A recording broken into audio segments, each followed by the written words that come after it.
La gestion de la Covid-19 en Irak est un drame pour plusieurs raisons. Tout d'abord, le pays ne dispose plus des infrastructures sanitaires solides qui lui permettent de mettre en place des stratégies d'action face à cette pandémie.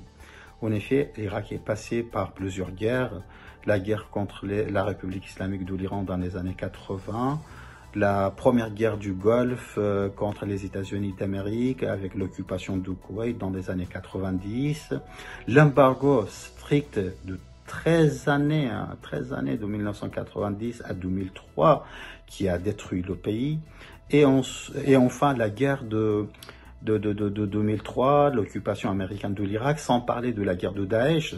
Dans toutes ces guerres-là, le pays a perdu une large partie de ses infrastructures sanitaires. La deuxième raison, c'est que l'État irakien n'a plus le monopole, le contrôle de ses frontières avec la Syrie, l'Arabie Saoudite, le Koweït, la Jordanie, la Turquie et notamment la République islamique de l'Iran qui est fortement touchée par la Covid-19.